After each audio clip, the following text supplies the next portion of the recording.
आऊज़ुबिल्लाहि मिनश्शैतानिर्रजीम बिस्मिल्लाहिर्रहमानिर्रहीम। बरदरान तरीक़त बंदाए नाचीज़ ख़ादमे आस्ताना आलिया चूरा शरीफ, दर्जा बेदर्जा तमाम बुज़ुर्गों अज़ीज़ा अज़ीज़ों, जहाँ जहाँ तक मेरी आवाज़ जाती है, जहाँ जहाँ तक मेरी आवाज़ जाती है वहाँ वहाँ तक सबकी खिदमत में सलाम अर्ज़ करता हूँ। अस्सलामु अलैकुम व रहमतुल्लाहि व बरकातुहू। दोस्तान मोहतरम, बात ये है कि आज मेरी 4-5 दिन से बड़ी खूबसूरत और बहुत ही अच्छी मेरी एक और पेशन गोई दुरुस्त हुई है। माशाअल्लाह माशाअल्लाह माशाअल्लाह माशाअल्लाह। मेरे मुर्शिद खाने के चश्म चिराग और लजपाल, बहुत ही लजपाल, लाजवाब लजपाल पीर सैयद कबीर अली शाह साहब आज 4 दिन हो गए हैं पर्दा फरमा गए हैं, दुनिया से मालिक हकीकी को से जा मिले हैं। ये 2 साल पहले हम चूरा शरीफ एक महफिल थी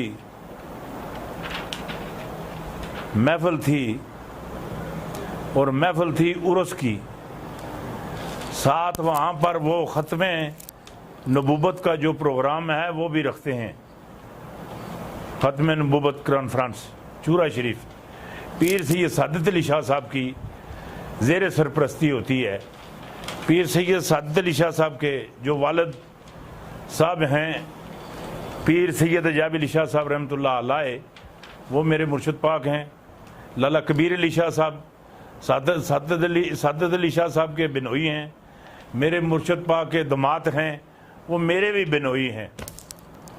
उन्होंने उर्स पर और ख़त्मे ये जो नबूवत कॉन्फ्रेंस हुई है इस पर ये वहाँ चूरा शरीफ गए हुए थे। इन्होंने मुझे बुलवा कर मिलाद शरीफ वाले कमरे में मुझे भी, मेरे दोनों बच्चों को भी, अकील अहमद को भी और साहबजादा कामल अली को भी बुलवा कर हम मिले। तो पीर साहब वहाँ जिस कमरे में बैठे हुए थे, सोफे पे बैठे हुए थे, और भी काफ़ी सारे बंदे वहाँ थे, वो भी सोफे पे बैठे हुए थे। पर मैं गया, मिलकर मैं नीचे बैठ गया। कहना जी पीर साहब ऐसे नहीं करेंगे। मैंने कहा नहीं जी नहीं, मैं नीचे ही अच्छा लगता हूँ। नहीं, मैंने क्या हजूर कह दिया ना, मैं नीचे ही अच्छा लगता हूँ, मैं खादम हूँ आपका, आपकी आल का खादम हूँ, इधर मेरी बात सुने, आपके बुजुर्गों का खादम हूँ। मैं नीचे उनके कदमों में बैठ गया और कदमों में बैठा, और भी जो लोग ऊपर बैठे हुए थे वो भी मुझे देखकर वो भी नीचे बैठ गए। वो अपने बच्चे से मुखातब हुए, कहने के यार तो तुझे पता नहीं है, छोटे को मुखातब किया, कहने के तेरे मामू आए हैं पीर पिंजर सरकार, इनका ख्याल रखो और ख्याल रखा करो और हमेशा इनका ख्याल रखना। मुझे वो कहते हैं कि पीर साहब आज क्या कुछ मामलात हैं। मैंने कहा जी खैरियत है, आप बाहर से महफिल छोड़ के अंदर आ गए हैं। कहना तबीयत कुछ ठीक नहीं है। मैंने कहा जी खैरियत हो, बस कोई तबीयत नासाज है, ज़रा देखें ना क्या बात है। मैंने वैसे निगाह थोड़ी सी दुराई और थोड़ा सा ऐसे मैंने वो मामलात किए, देखा सुना, और बरीकी से जब देखा था वैसे ही मैंने कह दिया। मैंने कहा हजूर मुझे एक चीज़ नज़र आती है जो मुझे अभी दिखाई दी है, आपकी जो तुरबत होगी वो चूरे शरीफ में नहीं होगी। तो मैंने कहते हैं पीरा एक ही आखे, मैं कहा जी कुछ भी नहीं आखिया, यही गल आखी कि तुसें जी तुरबत होसी वो चूरे शरीफ नहीं होने की। हाँ जरा बरीकी नाल करी देख, फिर जरा नज़र मार। मैं कहा हजूर गल हैगी तुसां दी मर्जी नाल नहीं होने लगी, किसी और दी मर्जी नहीं, तुसां दी अपनी मर्जी नाल नहीं होने लगी। और माशाअल्लाह उन्होंने जी कुबर मुबारक है और उन्होंने जनाजा भी वो भी लाहौर उन्होंने पढ़ाया और लाहौर ही उन्होंने कुबर मुबारक बनी है। ये मेरी पेशन गोई, मैं हूँ के इसनों आखा मेरी पेशन गोई दुरुस्त हुई। हूँ आह वो आखते ने वो बाज आंदा है तो अपने ही घरों बच्चा चुक के लै जाता है, अपने ही मुर्गी का बच्चा चुक के लै जाता है। तो जाके सवाल करता है, कहना कि जी मैं बाज हाँ, मैं बच्चा चुक के ले आया, शिकार करके ले आया। तो कोई ऐसी बात नहीं।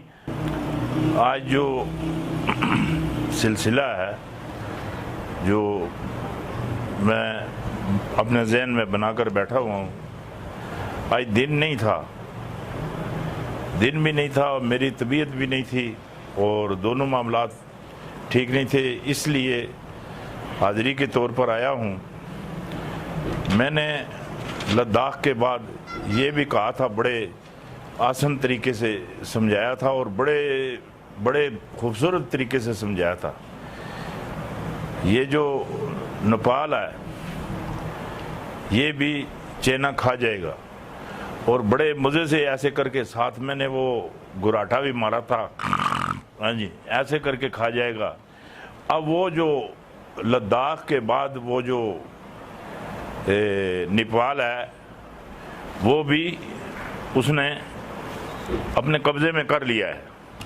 पूरी जो नेपाल की जो हुकूमत है वो एक, बल्कि इंडिया के 2 फौजी भी मर चुके हैं नेपाल की वजह से, और इंडिया वहाँ से पीछे हट गया है। अब जो नेपाल का जो तल्लुक़ है वो अब चाइना के साथ है। वो चाइना की, इधर मेरी बात सुने, जिस तरीके से बाजू की घड़ी हाथ की छड़ी होती है, वो अब जो नेपाल है वो चाइना की बाजू की घड़ी और हाथ की छड़ी है। वो जिस तरफ उसको चलाएगा वो उसी तरीके से चलेगा।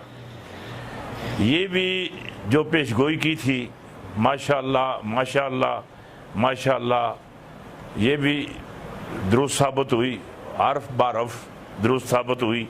जो बात मैंने आपके आगे अर्ज़ की थी नेपाल के हवाले से, बड़ी खूबसूरत बात थी, बहुत खूबसूरत बात थी, और बहुत अच्छे अंदाज से मैंने आपको समझाया था कि वो उसको निगल जाएगा। अब जो नेपाल है मुकम्मल तौर पर, बिल्कुल मुकम्मल तौर पर वो चाइना के साथ है। चाइना और नेपाल का जो बस एक ही जुज़ है, इधर मेरी बात सुने, वो चाइना के अपने आदमी हैं, इधर मेरी बात सुने, और चाइना की रज़ा के साथ वो चलेंगे, चाइना की वो मदद करेंगे नेपाल वाले। इधर मेरी ये बात भी आपने जहन में रखनी है। अब जो बात मैं आपके जहन में जो डालनी चाहता हूँ वो ये है, आपने तिब्बत तो सुना होगा, तिब्बत। अब आप ये अंदाज़ा लगा लें, ये चीज़ आप अपने जहन में रखें, ये जो तिब्बत है ये देखें कहाँ पर है, किस जगह पर है, किस मकाम पर है, और कौन लोग यहाँ रहते हैं। ये जो अमेरिका है, इसकी, इधर मेरी बात सुने, अंदर इसके गोरे और कालों की जंग लगी हुई है अमेरिका की। इसकी जो CIA है, इधर मेरी बात सुने, वो तिब्बत में बैठी हुई है, तिब्बत प्रोजेक्ट पे काम कर रही है, और दलाई लामे की सरपरस्ती कर रहे हैं। दलाई लामे की, मेरी ये बात भी आपने जहन में रखनी है, दलाई लामे की। और दलाई लामा जो है ना, इधर मेरी बात सुने, वो अब किसी काम का नहीं है। उसके अंदर, इधर मेरी बात सुने, वो चीज़ रहती नहीं, वो ताकत ही नहीं रहती उसके जिस्म के अंदर। अब उसके बजाय ये एक पलाई लामा लेके आएंगे, पलाई लामा। इधर मेरी बात सुनो, दलाई लामे के बाद ये जो अमेरिकी CIA है और मोदी की जो इंडिया की, मेरी बात सुने, राह है, ये रल मिल के ये अब वो पलाई लामा लाएंगे। एक बात ये मेरी कान खोल के सुन लें, जो बात मैं इनके जहन से गुजारना चाहता हूँ। जिस तरह मैंने कहा था चुल दे के ये लद्दाख ले लेंगे चीन वाले, मेरी चाइना ले लेगा, और मेरी बात सुने, एक डकार मार के, मेरी घुघराहट मार के ये नेपाल ले लेंगे। इधर मेरी बात सुने, इनको समझ ही नहीं आनी। इधर मेरी बात सुने, CIA का, अमेरिकी CIA का और राह का जो तिब्बत का इलाका है, ये इनका कब्रिस्तान बन जाएगा।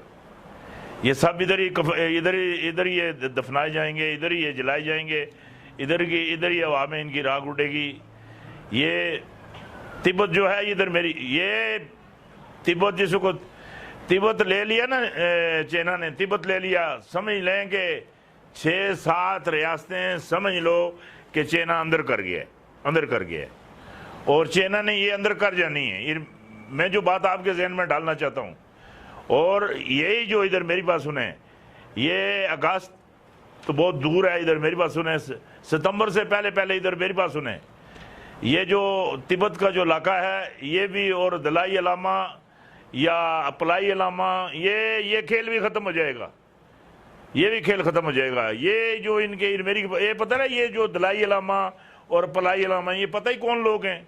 ये बेकाऊ माल हैं, बेकाऊ माल हैं। जहाँ ये ऐसे लोग देखते हैं इनको ये खरीद लेते हैं। जिस वक्त ये देखते हैं कि इसके साथ 1000, 2000, 3000, 4000 या 1,50,000 इसके साथ आदमी हैं, इसको इधर मेरी बात सुने, इसको कुछ न कुछ इसको फेंक दिया, जिस तरीके से कुत्ते को हड्डी फेंकते हैं, फेंक दिया, उसको खरीद लिया। ये दलाई लामा और पलाई लामा भी यही चीज़ें, इधर मेरी बात सुने, ये इनकी हड्डी पे, इधर मेरी बात सुने, ये CIA की हड्डी पे और राह की हड्डी पे, ये इधर मेरी बात सुने, ये पल रहे हैं। इनका बस खेल खत्म है। दलाई अलामे वाला भी खेल खत्म है। इधर मेरी ये बात आपने जहन में रखनी है। दलाई अलामे वाला खेल भी खत्म है, पलाई अलामे वाला खेल भी खत्म है। और उसके बाद तिब्बत के अंदर, और ये मेरी बात सुने, और जो इसके साथ 5-6 रियासतें लगती हैं, वो भी खेल खत्म, बिल्कुल खेल खत्म। ये चाइना ये भी निकल जाएगा, ये भी चाइना ले लेगा इधर। ये बात आपने जहन में रखनी है। और उसके बाद ये जो है ना सियाचिन ग्लेशियर, जिस वक्त ये भी चाइना ने हासिल कर लेना है, चाइना ने हासिल कर लेना है। और बहुत आसानी से इधर ये बात आपने जहन में रखनी है, चाइना ने हासिल कर लेना है, इनसे छीन लेना है, इनसे ले लेना है। और जो बात साफ वाज़ेह नजर आती है, सियाचिन ग्लेशियर जिस वक्त इनसे कट गया ना, तो भारत का, इधर मेरी बात सुने, ये जो भारत है जिसको महाभारत कहते हैं, इसका जिंदा रहना भी नामुमकिन रह जाएगा। वो जो मैंने बात मेरे अंदाजे में 4 साल पहले कही थी, आलमी जंग ये लद्दाख से शुरू होगी। और लद्दाख की जंग जब लद्दाख से शुरू होगी, आलमी जंग शुरू होगी, और इसकी जो रीढ़ की हड्डी है भारत की, ये चाइना तोड़ देगा। और उसके बाद पूरा जो भारत है ये मुसलमानों के कब्जे में आ जाएगा। और ये बात आपने अपने जहन में रखनी है। ये तिब्बत भी चीन ने ले लेना है आसानी से, बहुत आसानी से। कोई दलाई इलामा, पलाई इलामा, CIA, इधर मेरी पास राह, ये जितनी भी एजेंसियां हैं, ये कुछ भी नहीं कर सकती, कुछ भी नहीं। टस से मस नहीं होना, इधर मेरी बात सुने।